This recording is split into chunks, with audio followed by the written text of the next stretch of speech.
ikaze mu kindi kiganiro cacu cuno mugoroba w'igenekezo rya 28 kwezi ni kwa gatandatu umwaka wa 2025 ngenda baramutse cyane. Uno munsi ndabizi yuko tidoze twirirwanye kuri mikro kugira ngo ndababwire situation ko zifashe hose muri rusangi umwanya wari wose. Rero nongere kuramutsa cyane abantu bose badukurikirana, yaba bari ngaha muri Nyaburunga, ndabifurize kugira ibihe byiza n'aka weekend keza. Ntibagiye abari mu migabane igiye itandukanye nabo bumve ku buryohe bw'isi bandanye kwenjoyinga n'aka weekend. Ubona yuko ari no mu gihe ca sama, ndazi yuko abantu benshi bari ku ma beach canke ku musenyi kuryosha ubuzima.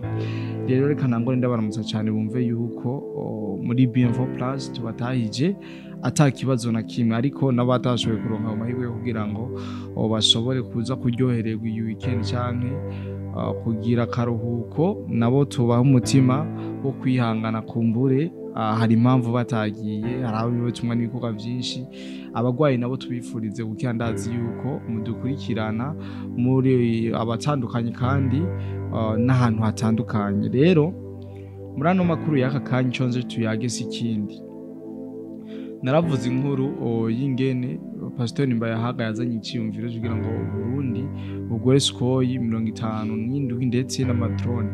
Narasomye amakomantere y'abarundi bose bashoboye guca muri komantere, ndasoma abakongomana amakomantere bagize, ndagira n'ay'abanyarwanda aho byaboneka yuko bavyishimiye cyane kabisa. Bavuga tumanya n'umwanya mu gitanguza cotisation muduhe numero de compte kugira ngo dushobore guterera Uburundi bwikura agasuzuguro muri rusange. Nyuma yaho bahavugwa menshi yuko Burundi ari igihugu gikenye kitifashe mu mpande zose, haba mu nzego z'umutekano ngo haranga ubukene, ndetse no mu zindi nzego zose zigize igihugu cy'u Burundi. Rero nagira amande ndabashimire cyane kuko nabonye uko muri abarundi bafise Uburundi muri bo, mutari b'abarundi bansesa mu biyoze, mutari b'abarundi bo kwizina gusa, ahubwo muri abarundi no ku mutima, ahubwo Burundi bubarimwo kabisa. Vyerekana neza yuko turi mu gihe cy'abarundi babonye akamaro k'igihugu cyabo. Ndanashimira cyane abantu bose baba hanze y'igihugu bo babona Uburundi kari bwiza kuruta twebwe tuburimo. Bien sûr hari abarundi benshi bari ngaha mu gihugu cy'u Burundi badashobora kubona ubwiza bw'igihugu cy'u Burundi canke akamaro k'igihugu cy'u Burundi, mugabo umaze gusohoka igihugu uraraba ukavuga ati Uburundi igihugu canje nta kindi gihugu no kigereranya muri make. Nubwo baba bari mu bihugu bikize, mu bihugu biteye imbere, umutima uterera ku gihugu cyangwa ku gahugu gato ku Burundi. Rero mbona nto bitebako cyane, gusa mwarakoze kutwereka umutima w'urukundo. Hama rero nihe vyakunda ko bishigwa mu ngiro urya mugambi wo kugira abagore ibigwanisho byo kucunga umutekano.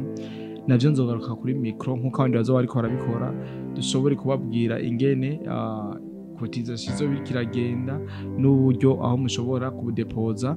Ndazi ko hari n'abenshi badukurikirana bashobora kugeza zino message kure, kandi natwe turafise ukuntu dushobora kubishikiriza hejuru kumbure bakavyumva hama bagatanga uko bavyumva. Ivyo rero reka tubirinde tubihe imisi, kumbure ndazi yuko bizokunda kuko leta ni twebwe, leta n'abarundi, leta y'u Burundi n'abarundi tutiteye kuri bicange birya, nubwo abatifuza neza y'igihugu nabo batabura. Muganizere yuko twese twari dukwiye gukunda Uburundi, nubwo atamwongo buri sato ahubwo ubudahizwe. Mu kiganiro giheze nari nimeje kubabwira ku kijanye nibura canke buri burengero rya President Paul Kagame.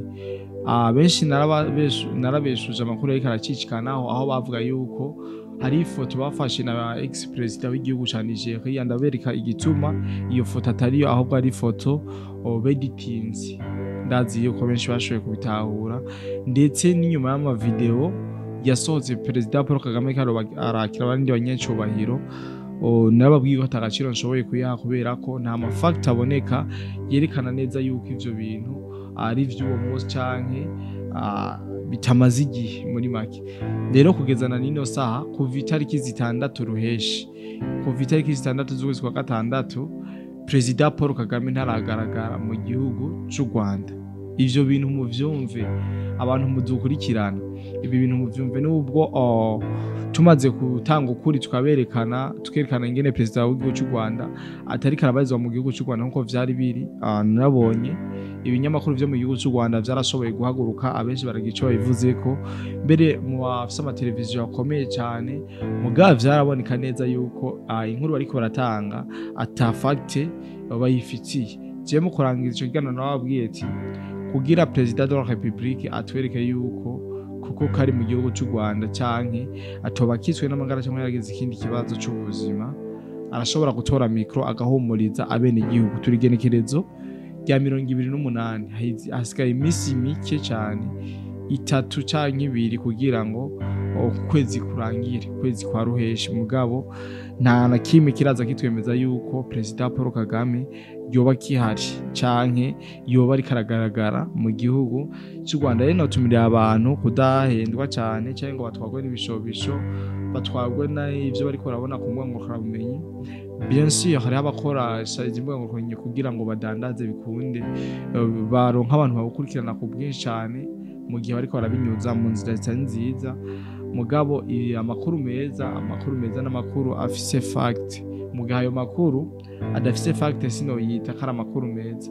Rero no rangiza mbwira abarundi ndetse n'abanyarwanda ko twogerageza kuza turumva ukuri, kuko umuntu akubwiye ikinyoma kabiri gatatu ubu utaramutahura nuko ubu utashatse gutahura ibinyoma ariko arakubwira.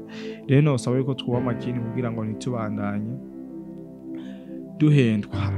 Mwene makuru cendabatangariza ko hari umumama ari mu gihugu cy'Ubufaransa ariko aratabariza Ingabire Victoire, nawe asanzwe atavuga rumwe n'igihugu cy'u Rwanda, akaba afunzwe.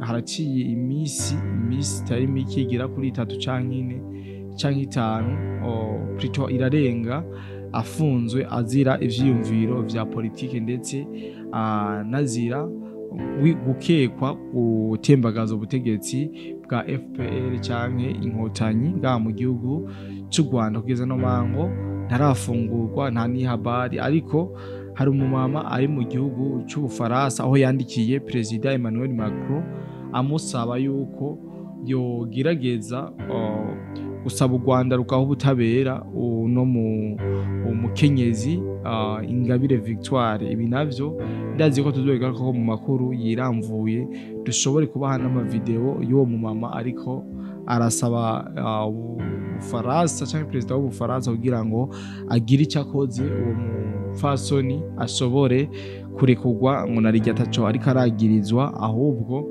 ariko aragirizwa amanyanga n'izi nkotanyi za FPR zo mu gihugu cy'u Rwanda, uno mugambo uri ku butegetsi wa Perezida Paul Kagame. Rero no makuru ntitwagombye kuyagira maremare, je pense que mwashoboye kubumva mu bike cyane, ariko reka ndabizeze yuko tuongera kuba rondandi makuru ku mirongo rugamba, ubona yuko ibintu bitaba vyoroshe haba mu bice bigiye bitandukanye cyane ngaha muri Bukavu. Ibintu ndivyoroshe, umusoro riko ravuze ubuhuha, tutibagiye no ku kibuga c'indege canke muri Kavumu. Ivyo byose twagiye tubibaha amakuru, twagiye turabashikiza. Rero batumira yuko twokongera kubana no mu bindi biganiro, hama ivya Sukoyi navyo tuzobabwira n'ivyaba byageze uwo munsi kugira ngo tumenye uburyo dushobora gukora ka cotisation maze twambikishe canke twasubire twambika gahuzu igihugu cacu ciza cyo Burundi. Je mwari kumwe kuri micro Nicody de Black kuva muri B-Info Plus. Nizere ko mukomeza mugira ibihe vyiza, ndanabatumira guhura nanje mu kindi kiganiro mu mirongo rugamba. Bye bye. Ndanabibutsa yuko tuzahuguma tubana umwanya kumanya kugira ngo ndababwire situation zose ko zifashe mu bice bigiye bitandukanye. Merci.